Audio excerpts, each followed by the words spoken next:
I think there is a group of people or a ton of people trying to kidnap women here in Chicago. And I just want to bring this to everyone's attention. So I had my own experience of like almost being kidnapped. And what I think they're doing is utilizing Uber and Lyft to do this. Timid, look, wait. I got people trying to wish and pray that I'ma fall about it till we spoke in person. Don't want to talk about it now, huh? Oh, you. This young lady is sharing her recent experience and sending a strong warning. Uber and Lyft are being used as tools for abduction. She's speaking out to others, stay alert and don't become the next victim. It's real, it's happening, and it could happen to you or someone you love. She gives the full breakdown of what went wrong, the red flags she missed, and how she got away. If you use rideshare apps, watch this to the end. It might save your life. What would you have done in this situation? Have you or someone you know had a similar experience? Drop your thoughts in the comments below. Ask question, like, comment, and subscribe. And so I'm gonna go ahead and give my account, but I just recently heard from one of my friends that she thinks she also went through a situation where she was gonna get kidnapped in an Uber. So I'm gonna just explain it here to give the details of what I think is happening. But this is just my announcement to all girls out there. Watch out when you are going on an Uber or a Lyft by yourself, because I don't know what they're trying to do, but I really think they're trying to kidnap girls.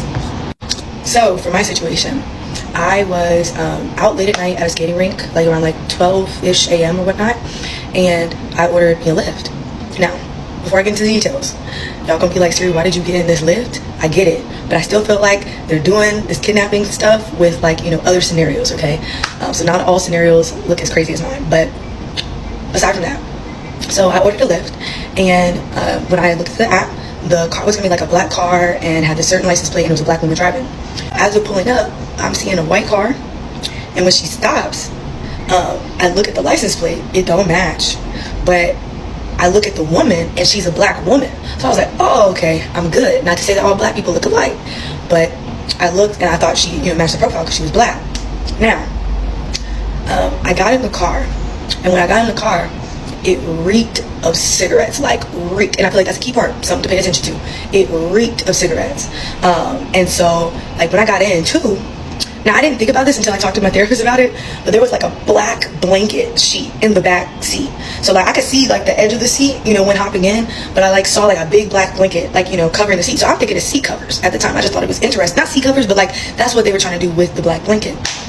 And so I got in, and we're driving off. So between the time that like you get on the highway to take me home and the place that I'm coming from, the skating rink, which the skating rink is on 87, it's about like a 10-minute drive. So we're driving or whatnot. Now, the license plate did alarm me, so I'm still thinking about that in my head.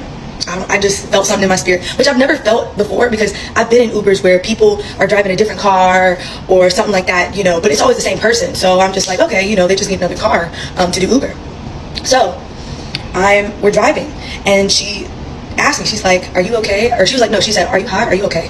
And I'm thinking nothing of it because it is like a colder day outside here in Chicago, and but I have my coat on and I'm straight, but she was blasting that heat.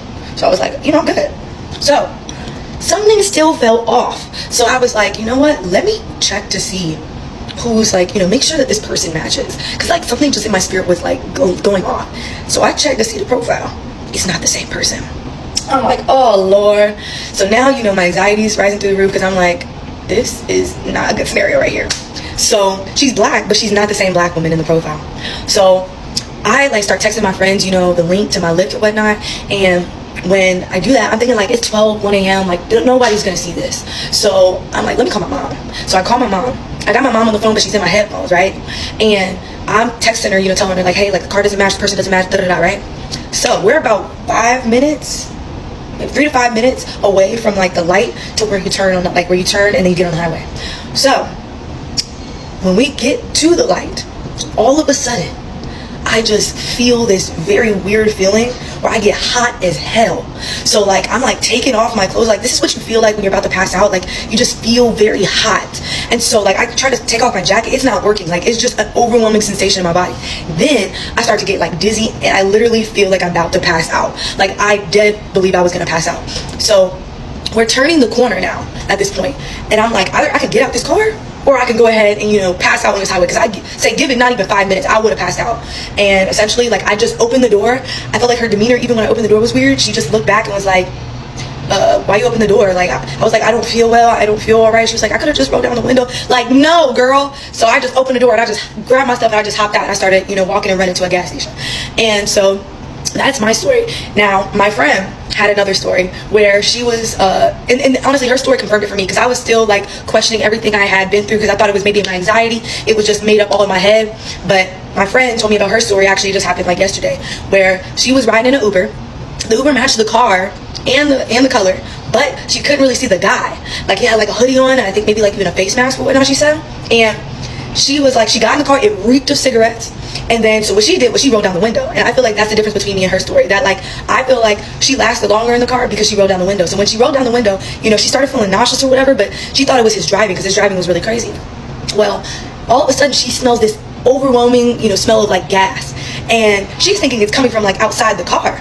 And so she decides to roll up her window. But when she rolls up her window, she's about like 2 minutes. So they do drive towards your place. But the weird thing is they drive on like GPS or something, like, because even my woman did that. Like, she used another map. It wasn't Lyft. And then her guy, he used another map, and it wasn't Lyft, to like map to our places. So she drives or whatnot, or I mean, he's driving, and all of a sudden, like, you know, she already rolled up the window, and like just the overwhelming like gas smell or whatever it was, chemical, just hit her. She was like, I literally felt like I was gonna pass out. And she said it was hot in the car too. So like, she just told him, she was like, stop the car. And then she just got out, and like, he just sped away. And so I don't know how they're doing this whole drugging thing. I don't know if it's like gas, because I didn't smell gas, but mind you, the car reeks of cigarettes. So I feel like whatever they're doing or whatnot is like hidden behind that smell of cigarettes. And like, yeah, I don't know how they're getting away with it. And I just wonder how many other women have actually maybe passed out and were able to get out. Blessedly, me and my friend were able to get out. Honestly, she even said if she didn't hear my story, she wouldn't have known to like think that this was weird. And so yeah, I'm just telling you girls, beware while you're in Chicago, because I think they're kidnapping girls out here for real, for real.